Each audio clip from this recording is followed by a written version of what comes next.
വനിതാ മതിലും സ്ത്രീ നവോത്ഥാനവും ശബരിമലയിലെ സ്ത്രീകളെ കയറ്റലും 50% സ്ത്രീകളുടെ സംഘടനയും തദ്ദേശഭരണ സ്ഥാപനത്തിൽ 50% സ്ത്രീകൾക്ക് സംവരണവും ജനാധിപത്യ മഹിളാ അസോസിയേഷൻ മുതൽ മഹിളാ സംഘം മുതൽ മുട്ടിന് മഹിളാ സംഘടനകളും പിന്നെ എന്തൊരു സ്ത്രീ ശാക്തീകരണമാണ് കേരളം, കുടുംബശ്രീ എന്തൊക്കെയാണെന്ന് ഇവിടെ.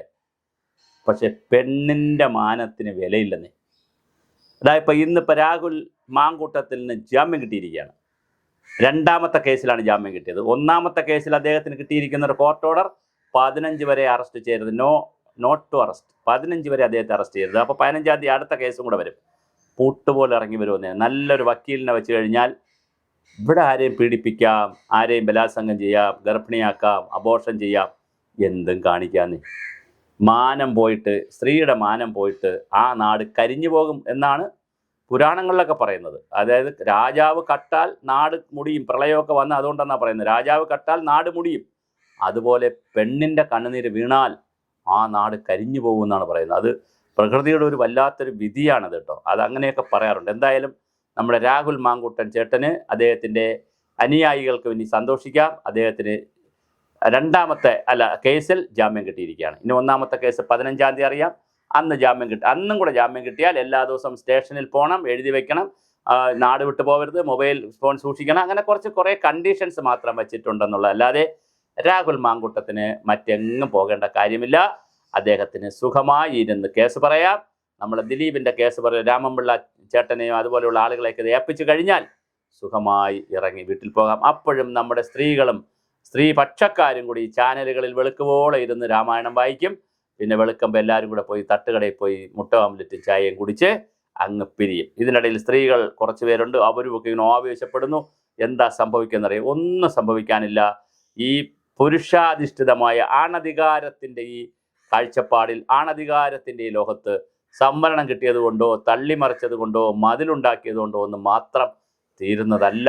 സ്ത്രീ സുരക്ഷയും സ്ത്രീകളുടെ അധികാരം കയ്യാളലും സ്ത്രീയുടെ നീതിയും തുല്യതയും ഒന്നും അങ്ങനെ വരുന്നതല്ല. അതങ്ങനെ ആരും തരികയുമില്ല.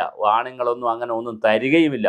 നിങ്ങൾ മനസ്സിലാക്കുക. അതുകൊണ്ട് തന്നെ നിങ്ങളുടെ ഇടം തൻ്റെ ഇടത്തോടു കൂടി നിങ്ങൾ കണ്ടെത്തണം. തൻ്റേടികളാകണം എന്ന് പറഞ്ഞാൽ അതിൻ്റെ അർത്ഥം തൻ്റെ ഇടം കണ്ടെത്തുന്നവളെന്നാണ്. അങ്ങനെ നിങ്ങൾക്കാകാൻ കഴിയുമോ എന്നാണ് കാലം നിങ്ങളോട് ചോദിക്കുന്നത്. കാരണം ഈ ആണധികാരത്തിൻ്റെ പുതിയ കാലത്ത് എല്ലാം സ്ത്രീകളെ സംബന്ധിച്ചിടത്തോളം പുരുഷന്മാരുടെ ഒരായുധം മാത്രമായി നിൽക്കും.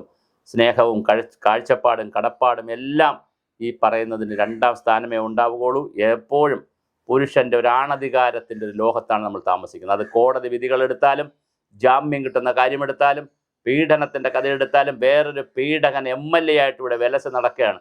ഒന്നും പറഞ്ഞുകൂടാന്നാണ് പറയുന്നത് ചാനലുകൾ ചോദിക്കുമ്പോൾ. ഇനി പറയാമല്ലോ, തെരഞ്ഞെടുപ്പ് കഴിഞ്ഞല്ലോ, വേറെ കുറേ പേരുണ്ട്, ഇങ്ങനെ കുറേ പേർ നടന്മാരായിട്ട് നടപ്പുണ്ട്. എന്തിന് നടന്മാരെ മാത്രം കുറ്റം പറയുന്നു? നടികളുമുണ്ടല്ലോ. സേതാമേനോനും സെക്രട്ടറിയൊക്കെ, അമ്മയുടെ പ്രസിഡന്റും സെക്രട്ടറിയൊക്കെ ഈ അതിജീവിതയുടെ കെയർ ഓഫിൽ വന്നവരല്ലേ? എന്നിട്ട് ഇന്നലെ കേസിന് വിധി വന്നപ്പോൾ അതിജീവിതയ്ക്ക് വേണ്ടി ഒരു വാക്ക് പറഞ്ഞു കളയാത്ത എന്തേ? ഒന്നുമില്ലെങ്കിൽ അതിജീവിതയ്ക്ക് നീതി കിട്ടണം. ദിലീപ് ഇല്ല, സമ്മതിച്ചു. മറ്റാരാണ് ഈ കൊട്ടേഷൻ കൊടുത്തതെന്ന് പൊതുസമൂഹത്തിന് അറിയണം. പൾസർ സുനിയുടെ സ്വന്തം കൊട്ടേഷനാണോ, വേറെ ആരെങ്കിലും കൊട്ടേഷൻ കൊടുത്തതാണെന്ന് അറിയണമെന്നെങ്കിലും ശ്വേതാമേനോനും മറ്റ് സംഘങ്ങളും ഒക്കെ ഒന്ന് പറഞ്ഞ് കളയാത്തതെന്തേ? എന്തിൻ്റെ പിറകിലാണ് നിങ്ങളെല്ലാവരും നടക്കുന്നത്? എന്തായാലും ഇവിടെ മാനം പോയാൽ നമുക്ക് വേണമെങ്കിൽ ചാനലുകളിൽ വന്നിരുന്ന്, യൂട്യൂബിൽ, ഡിജിറ്റൽ ചാനലുകളിൽ, പത്രങ്ങളിൽ വന്നിരുന്ന് ഘോരഘോരം വീണ വായിക്കാം.